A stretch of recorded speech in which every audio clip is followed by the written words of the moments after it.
భద్రాద్రి కొత్తగూడెం జిల్లా పినపాక నియోజకవర్గంలో కళ్యాణ లక్ష్మి పథకం అమల్లో తీవ్రమైన లోపాలు బయటపడ్డాయని ఆరోపణలు వెల్లువెత్తుతున్నాయి. మణుగూరు మండల పరిధిలో జరిగిన ఈ ఘటన స్థానికంగా చర్చనీయాంశంగా మారింది. 2023లో మృతి చెందిన వ్యక్తికి 2024లో వివాహం జరిగినట్లు సర్టిఫికేట్ జారీ చేయడం, అదే ఆధారంగా కళ్యాణ లక్ష్మి చెక్కులు పంపిణీ చేయడం అధికార యంత్రాంగంపై ప్రశ్నలు లేవనెత్తుతోంది. బుర్గంపాడు సబ్ రిజిస్ట్రార్ కార్యాలయం ద్వారా జారీ అయిన వివాహ ధృవీకరణ పత్రం ఆధారంగా ఈ వ్యవహారం ముందుకు వెళ్లినట్లు సమాచారం.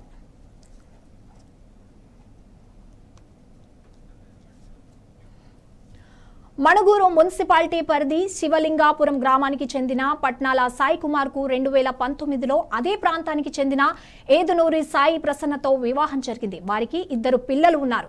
అయితే 2023 సెప్టెంబర్ 19న సాయి కుమార్ ఆర్థిక ఇబ్బందులతో ఆత్మహత్య చేసుకున్నాడని అప్పట్లో పోలీసులు కేసు నమోదు చేశారు. అనంతరం కుటుంబ వివాదాల నేపథ్యంలో విచారణ కూడా కొనసాగింది. ఈ పరిస్థితిలో 2024 మే 20న అదే దంపతులకు వివాహం జరిగినట్లు ధృవీకరణ పత్రం జారీ కావడం గమనార్హంగా మారింది.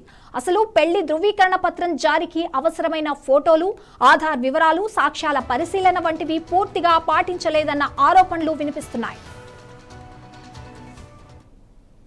కొత్తగూడెం జిల్లా మణుగూరు మండలం. మాది 2020లో మాది పెళ్ళయింది. 2023లో మేము కళ్యాణ లక్ష్మి పెట్టుకున్నామని కదా బుర్గంపాడు మ్యారేజ్ సర్టిఫికేట్ కోసం వెళ్ళాము. అక్కడ లవ్ మ్యారేజ్ అని చెప్పేసరికి సాక్షులు తీసుకొని రమ్మని చెప్పారు. సరే అని ఇంటికి వచ్చేసాక 2023లో సెప్టెంబర్ 19వ తారీఖు మా ఆయన చనిపోయాడు.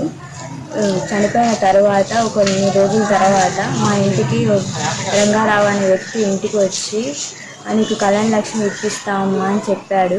అయినా మా ఆయన చనిపోయాడు కదా, కళ్యాణ లక్ష్మి ఎలా వస్తాయని మేము అడిగితే కళ్యాణ లక్ష్మికి అప్లై చేశారా అసలు మీరు అంటే కళ్యాణ లక్ష్మికి అప్లై చేశాము కానీ మేము వెళ్ళలేదు, మళ్ళీ సాక్షిని తీసుకురమ్మంటే అంటే మీరు నీ ఆధార్ కార్డు ఇవ్వని నా ఆధార్ కార్డు తీసుకొని వెళ్ళి ఆన్లైన్లో నీ కళ్యాణ లక్ష్మి ఉందమ్మా అని చెప్పేసి మా దగ్గర ఉన్న మా పెళ్లి ఫొటోసు, మా పెళ్లి కార్డు అవన్నీ తీసుకొని వెళ్ళాడు. వెళ్తే నేను అన్నా కదా కళ్యాణ లక్ష్మి మా ఆయన చనిపోయాడు కదా మాకు కావు కదా అనేసరికి వస్తాయమ్మా ఇది ఆన్లైన్లో ఉన్నాయి ఖచ్చితంగా వస్తాయి అని చెప్పేసి మా దగ్గర అవన్నీ తీసుకున్నాడు.